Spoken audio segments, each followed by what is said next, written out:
Boa noite, pessoal. Sejam todos e todas bem-vindos e bem-vindas à nossa aula de Economia Política. Hoje a gente vai falar um pouco sobre o assunto da nossa prova, né? Que é o pensamento econômico na Antiguidade e na Idade Média, e mercantilismo, cameralismo e fisiocracia, né?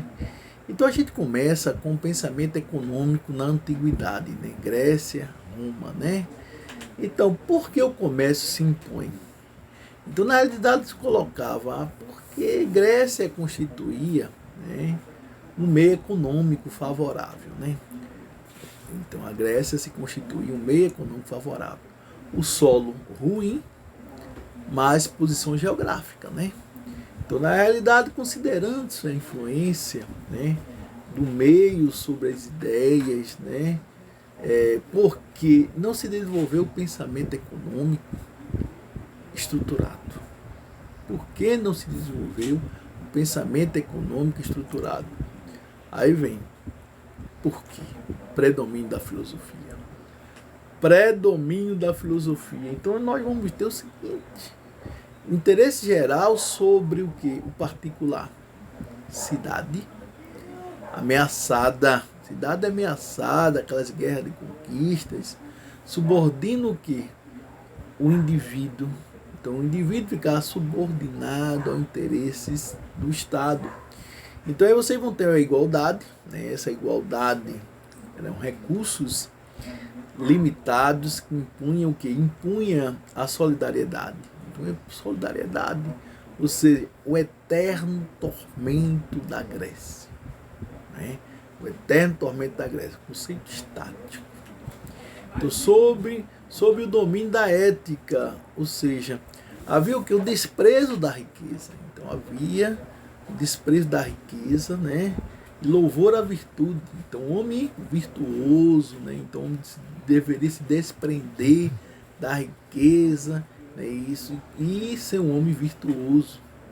Então, a cidade tem a função essencialmente política. A cidade tem uma função essencialmente política, porque é na Grécia onde nós vamos ver todas as formas de representação política, né? Nós tivemos a democracia dentro da Grécia, né? Ou seja, o direito para os cidadãos gregos. Então a Grécia, na realidade, vai passar pela oligarquia, vai passar pela tirania, vai passar pela república, vai passar pela monarquia. Então, na realidade, todas as formas de representações políticas vai estar dentro da Grécia, né? Então, cidadãos, negócio, né, público. Então, cidadão é negócio público. Cidadão dá seu sangue, o cidadão vai dar seu sangue, é isso. A cidade. Então ficam-lhe vedado ao que? Ficam-lhe vedado a posse de riquezas, né? Ficam-lhe vedado a posse de riqueza, né? Tais como a propriedade, né? Isso, e metais, né? Propriedade, metais, e o empréstimo e juros. Então ficam o quê? Ficam vedados a posse da riqueza, né? Tais como a propriedades e metais, né? E o empréstimo a juros. Então era proibido a questão do empréstimo a juros, era condenado, né? Então se condenava essa questão do empréstimo a juros. Então os escravos eram uma atividade econômica. Então chegou ao ponto entre a Grécia e Roma, um cidadão ter 80, 100 escravos, né? Lembrando que a escravidão é diferente, né? Escravidão aí é por penitência, escravidão aí é por conquista, é totalmente diferente da escravidão contemporânea, né? Então, na realidade, vai haver enriquecimento, né, e propriedade limitados, né? Ou seja, limito as ideias, não vão ser limitadas as ideias. Aí vem as ideias do pensamento econômico, né? Então, Xenofonte diz o quê? Economia é igual à administração do lar. Economia é igual à administração do lar.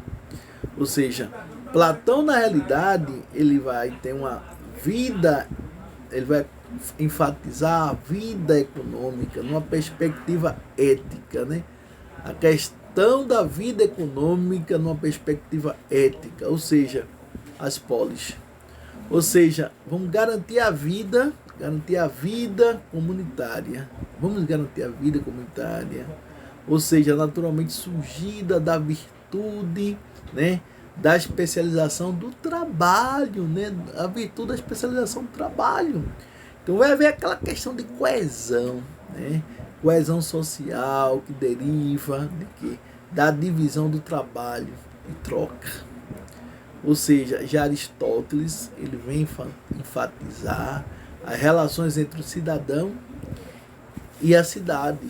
Ou seja, vai promover o quê? Promover o bem-estar. Essa relação entre o cidadão e a cidade vai promover o bem-estar. Relações de troca, que é igual à arte, né? Relações de troca, que é igual à arte, que ela vai ser natural, né? Igual a cremástica, né? E a doméstica, que é a política, né? Então aí vocês vão ter o surgimento do gênero especulativo, ou seja, o surgimento do gênero especulativo, excedente, né? Troca, né? Troca, ou seja, proporções e relações de valor. Então, conceito de valor, uso e de troca. Então, excedente, questão de valor, de uso, de troca, né? Destino desse excedente, tudo que era produzido, né, de forma excedente, e tinha um destino que era necessidade, né, do comércio, que era igual ao lucro, né? Necessidade do comércio que é igual ao lucro. Aí vai ter a ampliação das trocas, ou seja, a ampliação das trocas, ou seja, a moeda, que era igual ao meio de troca. Então a moeda não representava unidade de valor, reserva de valor, ela era um meio de troca, porque ela facilitava a comercialização entre os recursos financeiros e a compra de bens e serviços, né? Então você diz, meio de troca, unidade de conta e reserva de valor é condenável. Era condenável, né? Então aí vem a questão. O valor da moeda depende de sua matéria ou da autoridade que a coloca em circulação. Depende da sua matéria e da autoridade que a coloca em circulação. Ou seja, aí vem a questão do metalismo, né? Metalismo, né? E normalismo, né? E nominalismo, né? Então, metalismo e nominalismo. Aí chega o comércio e as finanças públicas, vem a defesa do monopólio, em função da defesa de quê? Em função da defesa da cidade, que a cidade estaria acima dos interesses coletivos, individuais. A cidade, na realidade, o Estado estava acima de tudo. Aí vem a questão da outras conceituações, da ideia negativa do trabalho manual, né? Defesa da escravidão. Devemos lembrar que o cidadão grego, ele na realidade, ele tinha que abrir o seu negócio, ele era proibido, né, de trabalhar para o cidadão, ele tinha que abrir o seu negócio, né? Então vem a condenação, né, da avareza e defesa de quê? Da redução da desigualdade, né, entre os cidadãos, mas defendia a propriedade privada. Veja, a condenação da avareza e defesa da redução, né, da desigualdade entre os cidadãos, mas defendia a propriedade privada. Troca justa, ou seja, distributiva, proporcionalidade, né? Então havia uma proporcionalidade, né? Justiça igual a preço justo, né? Isso, justiça, preço justo, né? Então nós temos aí esse pensamento, aí vem o pensamento econômico na Roma, né? Em Roma, pensamento econômico em Roma. Então, meio econômico mais intenso, né, que na Grécia. Então, era um meio econômico mais intenso que na Grécia. Tratava-se de um império, né? Ou seja, excelentes vias de comunicação. Aí vocês vão ter a questão do plano urbano, que exigia o que? Soluções, né, mais complexas, né? Fornecimento de água, captação de esgoto, né, proteção, etc. Então vai ver a expansão do Império, ou seja, a expansão do Império, Itália e Europa, né? Itália e Europa. Aí tínhamos o Império Romano do Oriente, o Império Romano do Ocidente, né? Então você vai ter lá na Itália, no Ocidente, e Constantinopla, né? Atual Turquia, Oriente. Então você vai ter na realidade que inicialmente, né? Orientada para a agricultura, né? Em paralelo à construção de estradas, né? Para a construção de estradas. Então, é um ponto interessante que esse pensamento econômico na antiguidade de Roma, né? Aí vem as ideias econômicas desse pensamento. Missão de Roma. Qual era a missão de Roma? Dominação política, riqueza, né? Meio de conquista e dominação militar. Veja a ideia, né? Missão de Roma, dominação política, riqueza, meio da conquista e dominação militar. E separação das res públicas e res privada, né? Ou seja, direito de propriedade, liberdade contratual e inspiração para o individualismo. Então, dentro desse sentido, ele vem dizer que a Grécia tem uma tendência intervencionista que influencia sobre o que? Os acontecimentos. Dificuldade de abastecimento, Estado como provedor, regulamentação e consequência. Mas Roma tem uma tendência individualista. Enquanto Grécia era intervencionista, Roma tem individualista, ou seja, influências sobre as ideias econômicas, jurisconsultos, direito romano, né? Então, fundamentos do individualismo, né? Influência tardia, que tem a questão fisiocratas e clássicos, né?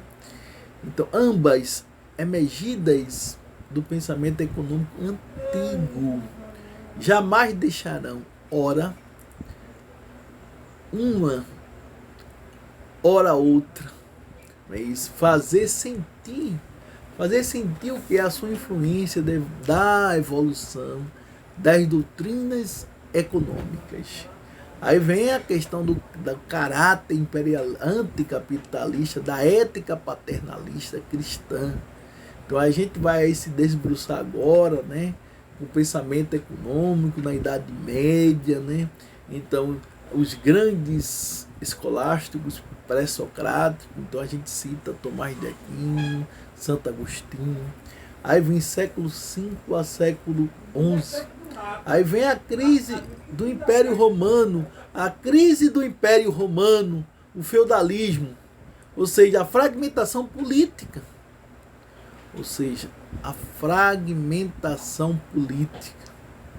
E econômica, fragmentação política e econômica, vida reclusa, né? Ao castelo, a vida reclusa ao castelo, estradas, moedas sucateadas, né? Aí vem Santo Agostinho, transferência da governança para a igreja, né? Transferência da governança para a igreja, aí vem ideologia, não é isso? Aí São Tomás de Aquino é o difusor da ética paternalista cristã. O homem rico que não dá esmola é um ladrão. O homem rico que não dá esmola é um ladrão, na visão de Santo Tomás de Aquino, né? Então, as relações sociais e econômicas aí emanavam de Deus, da providência, né? As relações econômicas emanavam de Deus, da providência, provisões adequadas e funções, ou seja, justificava as desigualdades, né? A concentração de riqueza e poder da igreja e a função de quê? Do Estado. Observe, vocês vão ter a questão da justiça, que vai justificar as desigualdades, né? Justificativa às desigualdades, concentração de riquezas, né? E poder da igreja em função de quem? Do Estado. Porque aí a gente está consolidando, né, nessa questão aí o início da formação dos estados que seriam modernos. Então aí você vai ter, né, vocês terão desprezo às atividades, né? As atividades de espírito comercial. Desprezo às atividades de espírito comercial. Então, é a questão de defesa do preço justo, né? E a condenação da usura. Ou seja, o preço justo e a condenação da usura. Então, enquanto a ideologia, né, era uma função preservadora do status quo, ou seja, pode-se dizer que a defesa do preço justo, não é isso, era a principal ideia, força da ética paternalista cristã. Então, será que a defesa do preço justo era a principal ideia, a força da ética, né, isso, paternalista cristã? Aí você diz, aí vai ter as mediações. Em virtude das pressões provocadas, né, pelo crescimento do comércio, o preço justo incorpora o lucro, né, isso, do comerciante.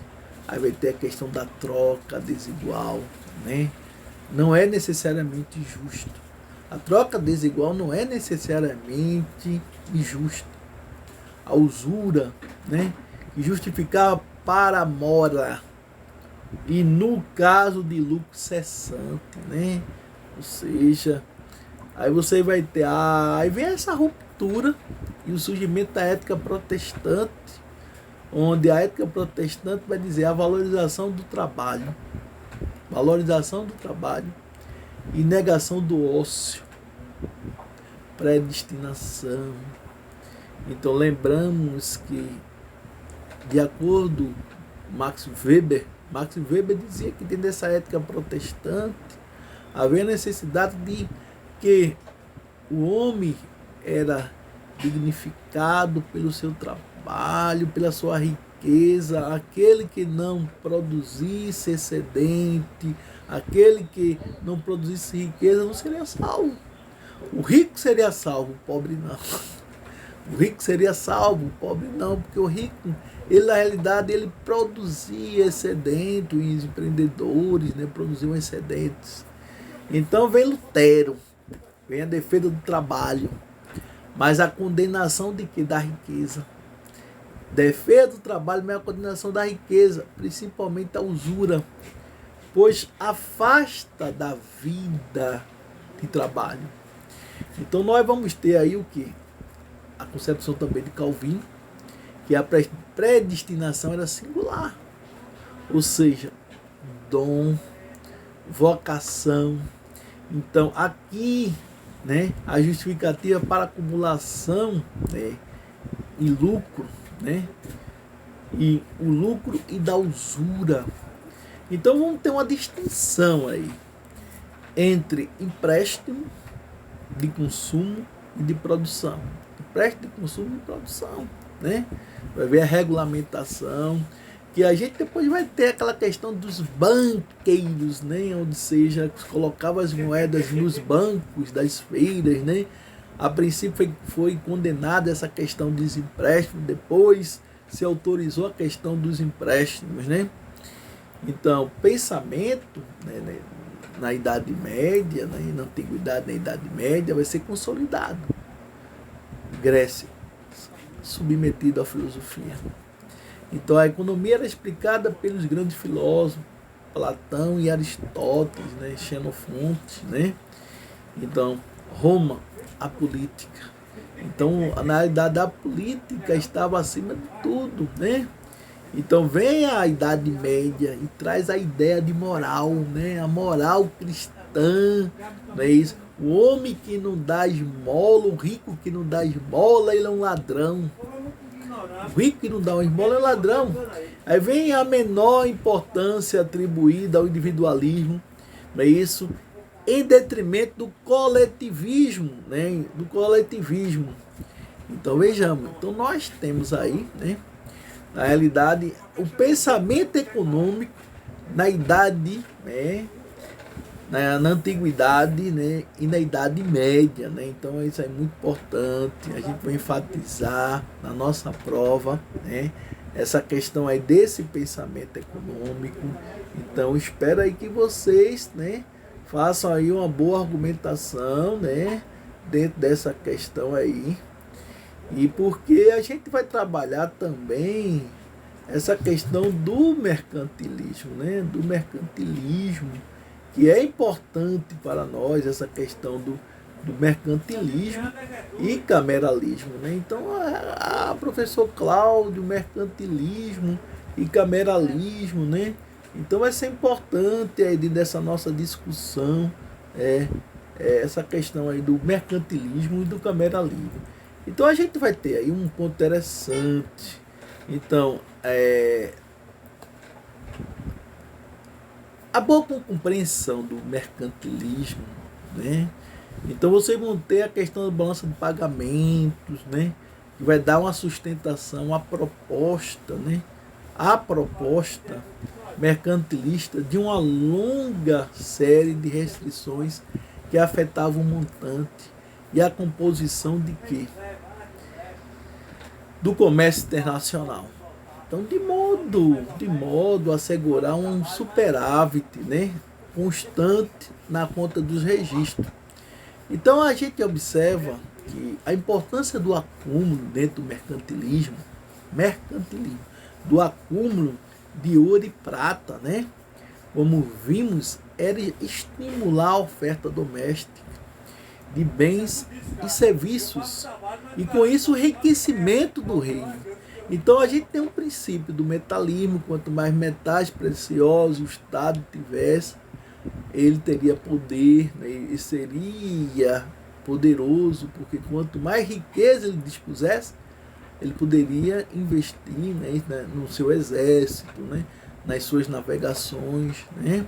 Então houve a balança comercial, houve intervencionismo, houve a questão simplesmente do monopólio.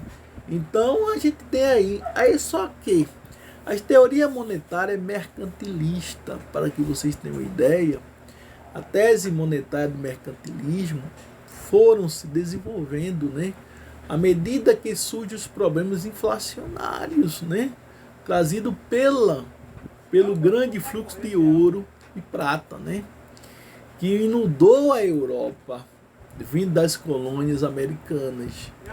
Então, na realidade, nós vamos ter, de início, os mercantilistas achavam que a causa da inflação era a adulteração das moedas pelo poder público, né, que sistematicamente reduzia a quantidade de metais contidas nela, né?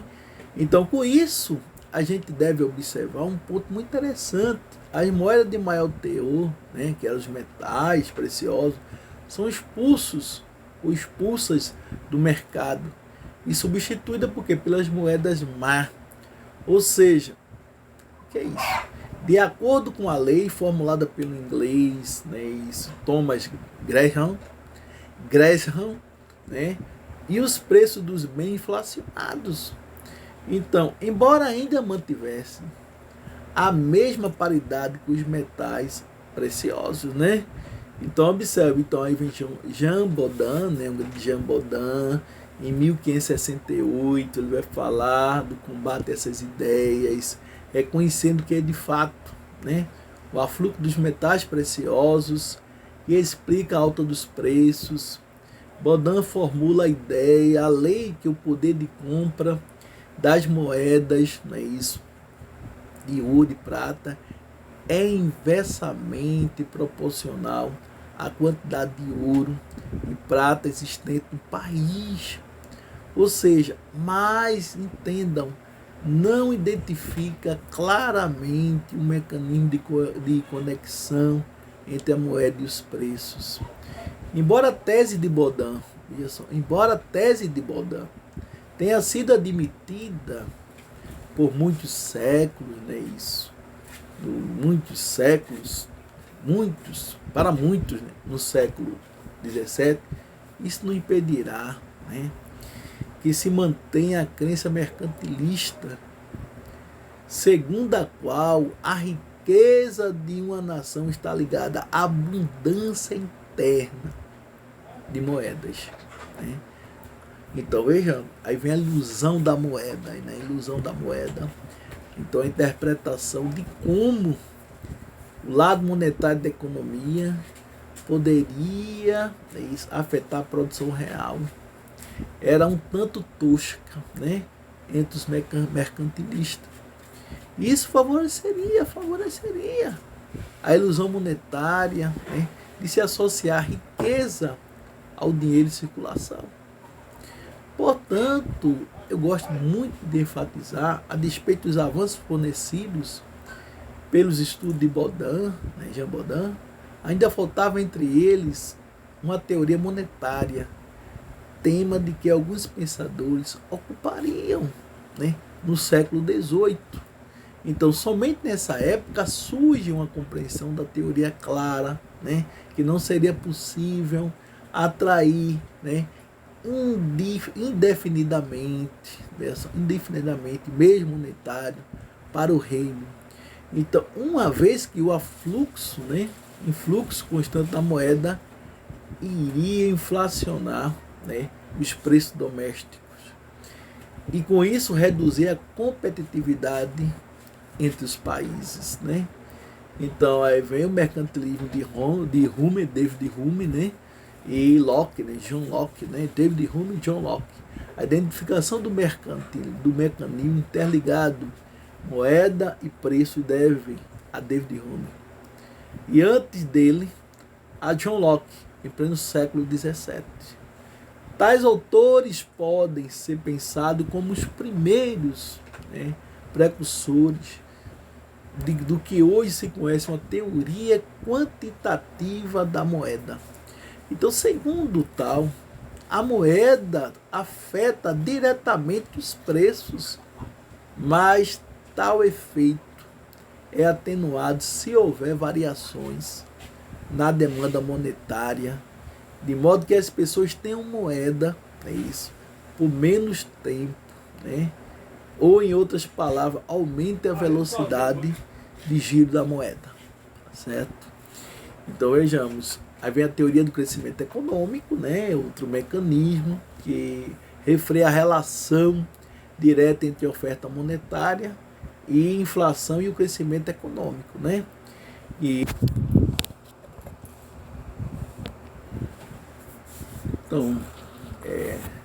então, como está colocando, né? Então, esse teoria do crescimento econômico, né? Então, outro mecanismo que vai refrear, a relação direta entre oferta monetária e inflação é o crescimento, é isso, econômico. Que ele vai permitir acomodar expansões monetárias, ora as políticas mercantilistas, que perseguiam, né, simultaneamente os objetivos. Então, o aumento da moeda, né, o aumento de circulação de moeda era estimulado. Ou seja, ao se proibir, retenções do metal e o crescimento, né, econômico é seu alvo maior. Então, eu gosto muito de enfatizar neste tocante a política metalista de metais preciosos, né? A política metalista de metais preciosos, né? Ou seja, não era irracional. Ou seja, entretanto, ainda existia uma base. Que base é essa? Uma base teórica, né? Na interpretação do crescimento econômico. Então, a moeda, na realidade, por si só, não ocasiona o crescimento econômico nas condições da época. Ela seria, no máximo, uma condição necessária, mas não suficiente. Então, um ponto interessante que esses teóricos colocavam, que o crescimento econômico no período era explicado pelas transformações tecnológicas e na organização da produção, é isso, bem como um impulso ao comércio mundial. Então, somente no século XVIII que os fisiocratas, né, e depois o Adam Smith viriam formular as teorias mais arrojadas, né, da explicação do crescimento econômico, né? Então, para os mercantilistas, a moeda estimula o crescimento econômico por dois motivos, né? Primeiro, ela fornece o serviço de facilitar as trocas, permitindo ampliar o comércio e com ele o escoamento da produção. Vai haver também abundância, né, monetária, que reduz as taxas de juros, proporcionando a expansão dos empréstimos bancários, né, estimulando a produção do comércio. Vejam aí a questão dos empréstimos bancários novamente surgindo, né, que era proibido. Aí vem a crítica, né? As críticas. Então, os dois argumentos da explicação são algo falaciosos, né? Então, vocês vão ter, no primeiro caso, basta observar que os benefícios da moeda para as trocas dependem da estabilidade, né, dos preços, que pode ser ameaçado com excesso de moeda monetária. E segundo argumento, omite muito o fato das taxas de juros, né, dependerem também do comportamento da demanda, ou seja, monetária, que por sua vez refletem as expectativas de rentabilidade, né? Reflete as expectativas de rentabilidade, né, interna dos investimentos. Aí vem a análise de Petit, né? Considerações sobre a demanda monetária são encontradas na obra de William Petit, o autor mercantilista, que contribui para uma melhor compreensão das taxas de juros. Aí vem Petit falar da questão das taxas de juros, né? Análise mais arguta do pensamento de Petit não fez